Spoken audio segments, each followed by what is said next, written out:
শীত পড়ার আগের সময় অক্টোবরের হাওয়া লেগেছে গায়ে। এক বিশাল জেল, তার আশেপাশে উঁচু উঁচু দেওয়াল, বাইরে দেখবার একদম উপায় নেই। সন্ধ্যা নেমেছে কয়েক ঘন্টা হলো। বাইরে এক বিশাল ছাতিম গাছের ডাল কিছুটা জেলের মধ্যে ঝুঁকে রয়েছে, তাতে ভরে আছে ফুলে, আর সেই মাতাল করা গন্ধে চারিদিকে একদম মোমো করছে। আর এই সুন্দর জেলের মধ্যে আটকে পড়ে আছে একটা কয়েদি। তবে সে কয়েদি হলেও তাকে দেখে বোঝার উপায় নেই সে কয়েদি নাকি এখানকার জামাই। লোকটির নাম জন জংকুক। সে কিম নামজুনের একমাত্র ছেলে। বাবার সঙ্গে বিরাট ঝামেলার পর সে নিজে নিজে এই জেলে ঢুকেছে। এখান থেকে আর বেরোতেই চায় না। অবশ্য তারও একটা কারণ রয়েছে। এই হলো কিম তেজং।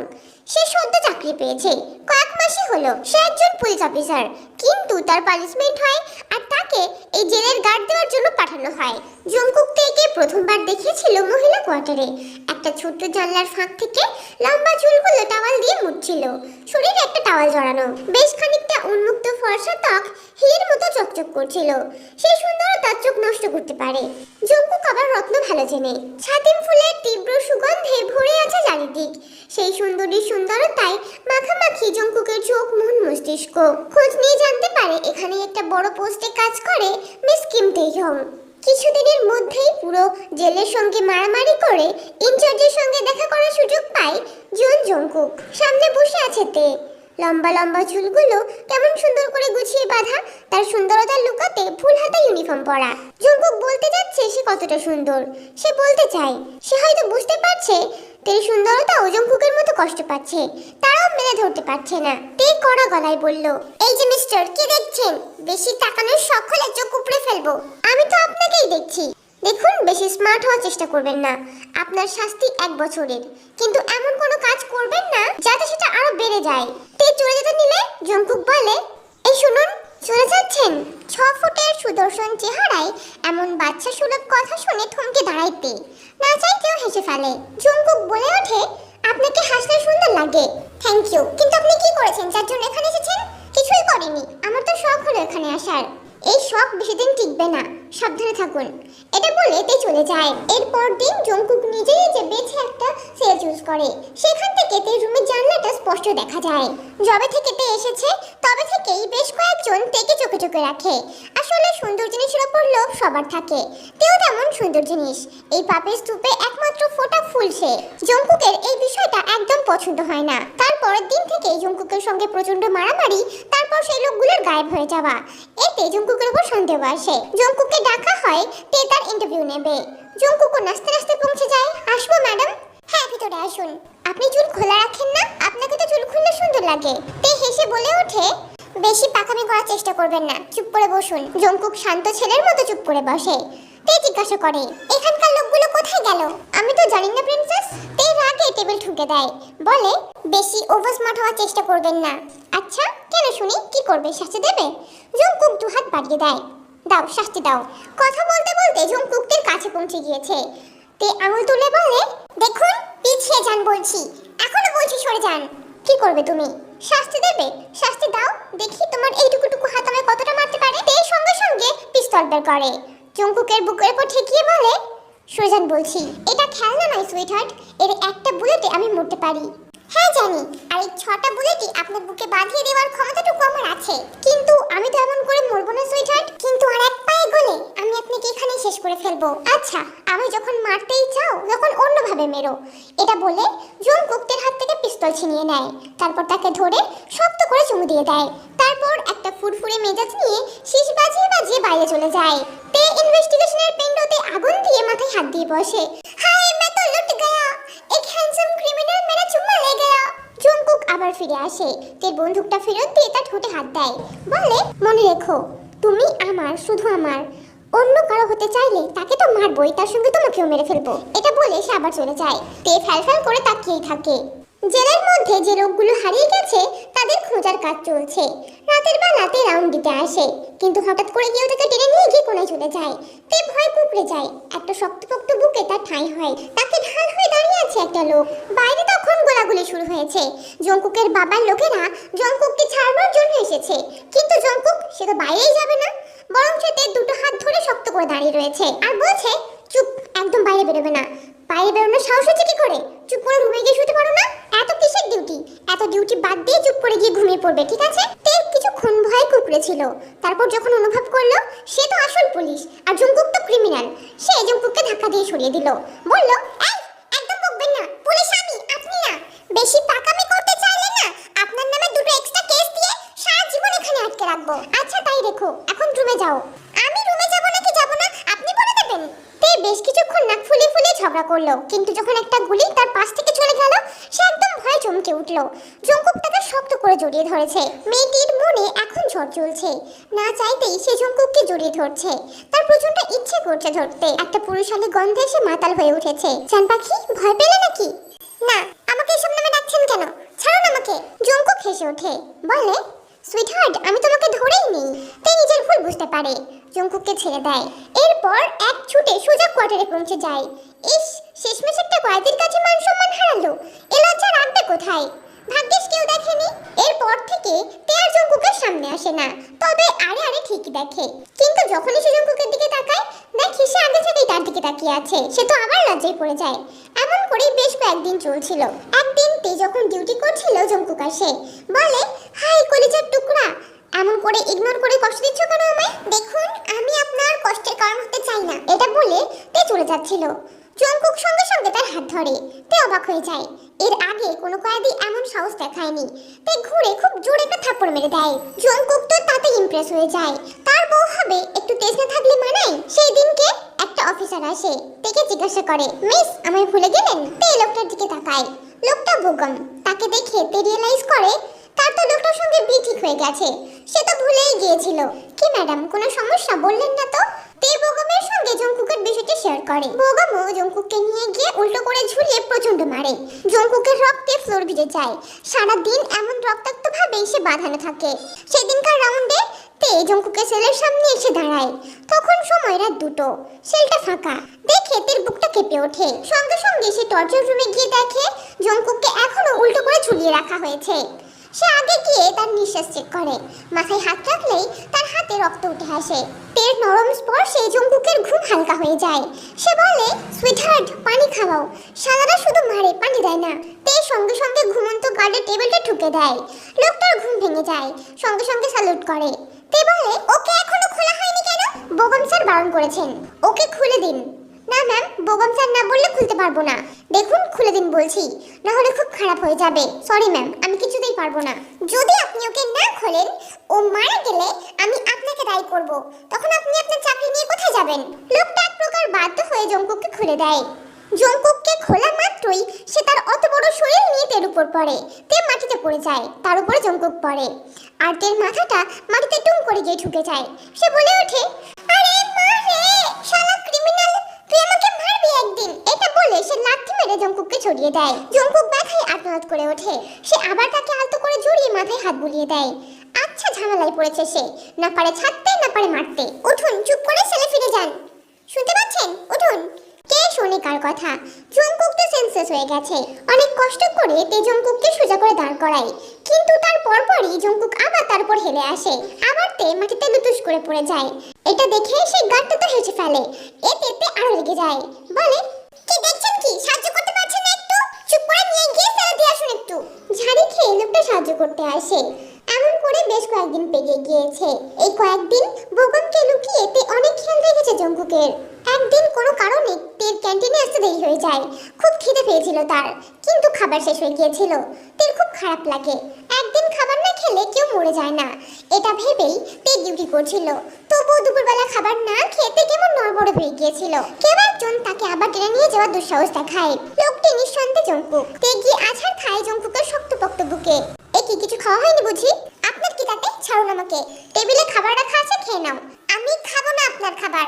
দেখো সুইটহার্ট, একদম পাকামি করবে না। খেতে বলেছি, খেয়ে নাও। আমি বললাম আমি আপনার খাবার খাবো না, ছাড়ুন আমাকে। জঙ্কুক তের হাত দুটো শক্ত করে ধরে। বলে, একদিন না খেয়ে কেমন নড়বড় করছে, আবার তেজ আছে 16 আনা। চুপ করে গিয়ে খাবারগুলো খাও, নাহলে কিন্তু একটাও মার বাইরে পড়বে না। চিৎকার করে কথা বলবেন না, পুলিশ কিন্তু আমি আপনাকে মারবো। আচ্ছা মেরো, কিন্তু খাবারটা খেয়ে নাও। আমি খাবার খাবো না। তুই খাবার খাবি, হ্যাঁ কি না? আপনি আমাকে অসম্মান করে কথা বলতে পারেন না। আচ্ছা করছি না, প্লিজ সুইটহার্ট খেয়ে নাও। আমি খাবো না। এই কথায় জঙ্কুকের প্রচন্ড রাগ হয়। সে প্রথমে তের হাত ধরে, তারপর তের মুখটা চেপে ধরে, তারপর তাকে টেনে বিছানায় আছাড় মেরে ফেলে। সেলের দরজাটা বন্ধ করে দেয়। জংকুকের সেলটা প্রাইভেসির কোনো খামতি নেই। তার জন্যই জংকুক দরজা বন্ধ করলে বাইরে থেকে কিছু দেখাই যায় না। তে প্রচন্ড ভয় পেয়ে যায়। জংকুক তাকে চেপে ধরে মুখে খাবার দেয়। তে ছটফট করে ওঠে, বলে, শালা ছাড় আমাকে। সুইটহার্ট, তুমি গালাগালি জানো? হ্যাঁ জানি, আমাকে ছাড়, না হলে অনেক বাজে বাজে গালাগালি দেব। আচ্ছা, একটা দিয়ে দেখাও। এটা বলে তের মুখে একবার খাবার দিয়ে দেয়। তে বলে ওঠে, কুত্তার বাচ্চা। জংকুক তাতে ইমপ্রেস হয়ে যায়, বলে, সুইটহার্ট কথা দাও, তুমি আমাকে ছাড়া কাউকে গালি দেবে না, কখনো না। বেশ কয়েকদিন পেরিয়ে গেছে। একদিন জংকুকের খুব খালি খালি লাগছে। মনে হচ্ছে তার পাশে এখন তে থাকলে ভালো হতো। সময়টা যেহেতু রাত, তাই সে তেকে পেতেই পারে। এটা ভেবে সে বাইরে এসে তার লোকদেরকে ফিরিয়ে আনতে বলে। মই দিয়ে সে সোজা তের জানলা পর্যন্ত পৌঁছে যায়। তারপর জানলা টপকে সোজা রুমের ভেতর। তখন তে গভীর ঘুমে। মেয়ে মানুষ বড্ড নিঠুর। তার মনে আগুন জ্বালিয়ে দিয়ে এখন কেমন শান্তি করে ঘুমাচ্ছে। এত সুখ তার কপালেই নেই। জংকুকের বুঝি অল্প হিংসে হলো, তাই সে তের নাক বরাবর কামড়ে দিল। মৃদু ব্যথায় তে চিৎকার করে উঠল, আপনি আপনি এখানে কি করছেন? সুইটহার্ট থাকতে একা ঘুমাতে ভালো লাগে না, আমাকে শুতে দাও। এটা বলে জংকুক জোর করে তের বিছানায় উঠে পড়ে। তে সঙ্গে সঙ্গে নামতে গেলে জংকুক তার পা টেনে ধরে। তারপর তাকে কাছে করে নিয়ে বলে, একদম না, আমি তোমার সঙ্গে ঘুমাবো। তের এখন প্রচন্ড ভয় করছে, তার সতীত্ব হারানোর ভয়। কিন্তু জংকুক বলে, আমাকে ভয় পাচ্ছ কেন জান? আমি তো আগেই তোমার অনেক ছুঁয়ে ফেলেছি, এখন তো আর কিছু বাকি নেই। প্লিজ ভয় পেও না, একটু শান্তিতে ঘুমাতে দাও আমাকে। কি গ্যারান্টি আছে যে আপনি আমার সঙ্গে কিছু করবেন না? সুইটহার্ট, বেশি কথা বলো না, তোমার নেকলাইন অনেক সুন্দর, তুমি কথা বললে এটা আরো সুন্দর লাগে। তুমি কি চাচ্ছ আমি এখানে একটা চুমু দেই? না, মোটেই না। তাহলে চুপ করে থাকো।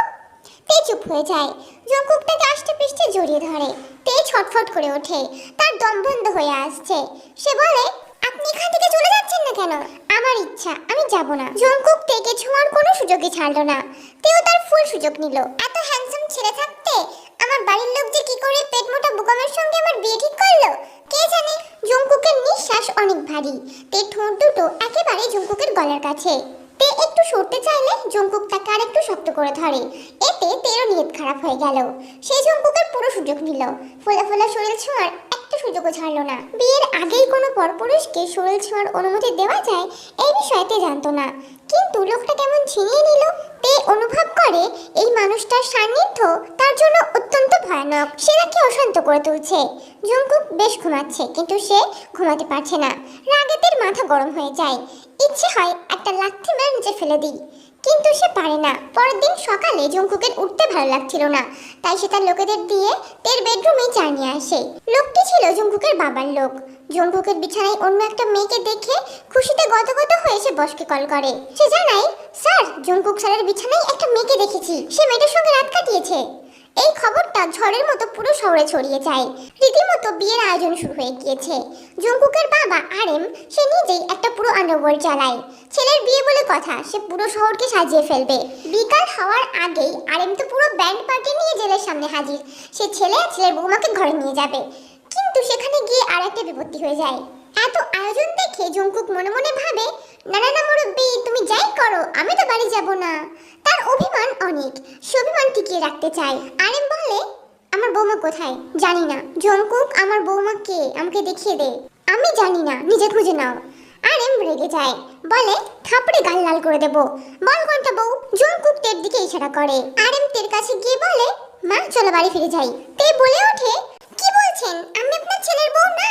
তাহলে আমার ছেলের ইজ্জত লুটলো কে? দেখুন আঙ্কেল, আমি কিছু করিনি, উনি আমার সঙ্গে জোর করেছেন। আমি শুধুমাত্র, আরে কিছুই হয়নি।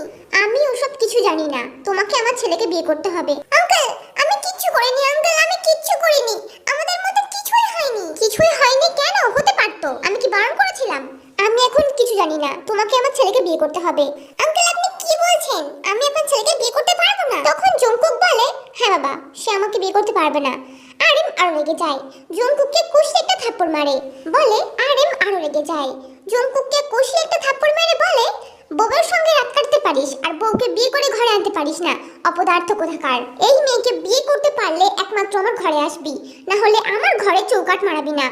এটা বলে আরএম রাগ দেখিয়ে গটমট করে ব্যান্ড পার্টি সঙ্গে করে নিয়ে চলে যায়। আরএম চলে যাওয়ার সঙ্গে সঙ্গেই তে দাঁত ফুটিয়ে বলে ওঠে, তুই আমাকে জীবনে পাবি না কুত্তা। সেম ভাবেই জংকুকের গল চেপে ধরে বলে, আমি তোকে তুলে নিয়ে গিয়ে বিয়ে করবো কুত্তি। এত কিছু হয়ে গেল সেখানে বোগম ছিল না। তেকুকের কথার মাঝখানে বোগম চলে আসে আর জঙ্কুককে এসে একটা পাঞ্চ করে। জঙ্কুকের ঠোঁট মুখ কেটে রক্ত বেরিয়ে আসে, তবুও সে পাল্টা আক্রমণ করে না। এটা দেখে তের মন কেমন করে, কিন্তু সে কিছুই বলে না। কিন্তু পরে ঠিকই জিজ্ঞাসা করে, আপনি ওকে মারলেন কেন? তের গাল দুটোকে চেপে ধরে বলে, তুই আমার বউ হবি, দুদিন পরে আমার সঙ্গে শুবি, আর আজকে অন্য পুরুষের জন্য মন কেমন করছে? বোগম, ছাড়ুন আমাকে। ছাড়বো না। কি করবি? তে তার হাত সরিয়ে দেয়। সে বুঝতে পারছে না কি করবে। তার বাবা মা তার জন্য বিয়ে ঠিক করেছে, কিন্তু সেই ছেলে বিয়ের আগে তার গায়ে হাত তুলছে। এটা কোন ধরনের ভদ্রতা? সে এই লোককে কোনোদিন বিয়ে করবে না। সে বাড়ি গিয়ে বলে দেবে যেন বিয়ে ভেঙে ফেলে। কিন্তু বোগমের ফ্যামিলি তের অপেক্ষা অনেক বেশি বড় লোক। বোগম তার থেকেও ভালো চাকরি করে। তের পরিবার ভাবে তাদের ভালো ফিউচার রয়েছে, কিন্তু এমন করে ইনসাল্ট করবে সব সময় তে সহ্য করতে পারে না। তার বাড়ির লোক কোনো মতেই রাজি হবে না বিয়েটা ভাঙার জন্য। তে বুঝতে পারছে না কি করবে, তাই কোয়ার্টারে ফিরে চুপ করে ঘুমিয়ে পড়ে। সে বাড়ি ফিরবে তাই উঠে বসে, কিন্তু দেখে জঙ্কুক তার সামনে বসে আছে। তের মেজাজ গরম হয়ে যায়। আপনি এখানে কি করছেন? যান, চলে যান। তোমাকে দেখছি তো সুইটহার্ট, ইচ্ছে করছে আপনার চোখ উপড়ে ফেলি। আপনি যাবেন নাকি গার্ডদের ডাকবো? কতবার বাইরে বার করে দেবে জান? এখন থেকে যে প্রতিটা সকালে তোমায় আমাকে দেখতে হবে সুইটহার্ট। আমি আপনাকে দেখবো না। দেখতে হবে। আপনি এখান থেকে যাবেন? যাব না। তের দাঁত কিরমির করে ওঠে। সে উঠে দাঁড়ায়, বলে, আপনি যাবেন নাকি আপনাকে মেরে ফেলবো একদম। জঙ্কুক তার বাইসেপস দেখিয়ে বলে, একবার ট্রাই করবে নাকি? তে জঙ্কুককে পাত্তাও দেয় না। 6 ফুট 2 ইঞ্চির একটা ছেলেকে 5 ফুট 6 ইঞ্চির একটা মেয়ে কিভাবে ইগনোর করে যাচ্ছে। তে ব্যাগ গোছাচ্ছে। জঙ্কুক বলে, কোথাও যাচ্ছো? বাড়ি যাচ্ছি। আমিও যাব। না, আপনি কোথায় যাবেন? তোমার সাথে বাড়ি যাব। না, আমি আপনাকে নিয়ে যাব না। আমি যাব, আমাকে নিয়ে চলো না। আপনি কোথায় যাবেন? আমি যাব, নিয়ে চলো আমাকে। দেখুন, এটা জেল, এখানে আপনার শাস্তি হয়েছে। এটা আপনার বাপের হোটেল না যে আপনি যখন চাইছে তাই করবেন। যা ইচ্ছে তাই করব, আমি কিন্তু যাব। না, আপনি যাবেন না। আমি বলছি আমি যাব। জঙ্কুককে নাকের ডগায় ঠোকা দিয়ে বলে, কবুল আমার বাচ্চার মা, চলো না আমাকে নিয়ে। Shut up! তে বেরিয়ে গেলে জঙ্কুক তার হাত ধরে, যেন তার বউ রাগ করে বাপের বাড়ি চলে যাচ্ছে আর জঙ্কুক তার রাগ ভাঙাচ্ছে। জঙ্কুক বলে, দেখো, গেলে একা যেও না, ওই ছাগলটাকে সঙ্গে করে নিয়ে যাও। বোগমের কথা শুনে তের মাথা জ্বলে ওঠে। বলে, ছাড়ুন আমাকে, আমাকে নিয়ে আপনাকে ভাবতে হবে না। দেখো সুইটহার্ট, কোনো বিপদে পড়লে আমায় কল করবে। আমি জাহান্নাম থেকে হলেও তোমাকে বাঁচিয়ে আনবো। ছাড়ুন আমাকে, ঢং। এটা বলে তে বেরিয়ে যায়। বাইরে আসতেই বোগমের সঙ্গে তার দেখা হয়ে যায়। বোগম জিজ্ঞাসা করে, কোথায় যাচ্ছ? বাড়ি যাচ্ছি। আমাকে না বলে বাড়ি যাওয়ার সাহস হলে কি করে তোর? তে বোগমের কথা কানে নেয় না, তার মুখের সামনে থেকে বেরিয়ে যায়। তে চলে যাওয়ার পর সেই রাতেই বোগমকে কেউ তুলে নিয়ে যায়। কোনো অজানা কারণে তাকে মারধর করা হয়, প্রচন্ড মারা হয়। অন্ধকার ঘরের একটা সোফাতে বসা আছে কালো কাপড়ে আবৃত একটা লোক। মেঝেতে বোগম বসা, তার 4টে আঙুল কেটে নেওয়া হয়েছে। ব্যথায় বোগম অজ্ঞান হয়ে গিয়েছে। 4 দিন পর যখন জ্ঞান ফেরে তখন সে নিজেকে হাসপাতালে পায়। যখন সে দেখলো তার 4টে আঙুল নেই, সে প্রচন্ড কষ্ট পেল। তারপর যখন সে জানতে পারলো তে তার বিয়েটা ভেঙে দিয়েছে, তখন তার প্রচন্ড ক্ষোভ হলো। সে শতভাগ নিশ্চিত এই কাজ জঙ্কুক করেছে, আর সেই সোফাতে জঙ্কুক বসা ছিল। কিন্তু কোনো প্রমাণ নেই। এই ঘটনার অনেকগুলো দিন পেরিয়ে গিয়েছে। বোগম আবার ডিউটি জয়েন করেছে, তবে ডিউটি জয়েন করলেও তার চাকরি এখন নড়বড়ে। জঙ্কুক তাকে পঙ্গু বানিয়ে দিয়েছে। এদিকে তেকুক প্রেমিক প্রেমিক চোখ নিয়ে তার চোখের সামনে ঘুরে বেড়াচ্ছে। সে জঙ্কুকের ক্ষতি করতে পারবে না, কিন্তু তের ক্ষতি সে ঠিকই করতে পারবে। তাই একদিন জেল আর কোয়ার্টারের মাঝখান থেকে তেকে কিডন্যাপ করে নেওয়া হয়। বোগম তাকে গাড়ির মধ্যে আটকে রেখেছে। বলছে, তুই আমাকে বিয়ে করতে পারবি না। নাগরের সঙ্গে মিলে আমার 4টে আঙুল কেটে নিয়ে আমাকে প্রতিবন্ধী বানিয়েছিস। এখন নাগরের সঙ্গে চোখে চোখে ডরা টাকা হচ্ছে। চল, তোকে আমাকে বিয়ে করতে হবে, আর এখানে উপস্থিত সবার সঙ্গে বাসর করতে হবে। তারপর বুঝবি আমার সঙ্গে লাগার ফল কি হতে পারে। আমার 4টে আঙুল না থাকলেও অনেক টাকা আছে, তোকে সাজিয়ে গুছিয়ে বিয়ে করব। তে প্রচন্ড ভয় পায়। বোগম তাকে একটা কাজের বাড়ি নিয়ে যায়। কাজের মেয়ে থেকে সাজাচ্ছে, সত্যিকারে সেজে গুজে বিয়ে হবে তার। তে রিকোয়েস্ট করে, আপু একটা ফোন দেবেন আমাকে, একটা ফোন করব। না, কোনো ফোন দেওয়া যাবে না, ফোন করা যাবে না। আমি কাউকে ডাকবো না, শুধু একটা ইনভাইট করব। কাজের মেয়ে সহজ মনে ফোনটা দিয়ে দেয়। তে একটা কনস্টেবলকে ফোন করে, বলে, এক্ষুনি ওই ক্রিমিনালটাকে খবর দাও, আমার বিয়ে হচ্ছে, সে যেন দাওয়াত খেতে আসে। কনস্টেবলও জঙ্কুককে খবর দেয়। 5 মিনিটের মধ্যে 3টে বড় বড় হেলিকপ্টার আর শত শত গাড়ি গিয়ে হাজির হয় কাজী অফিসের সামনে। এত গাড়িগুলো কাজী অফিসের সামনেই দাঁড় করানো থাক, বাকিটা পরের পার্টে হবে।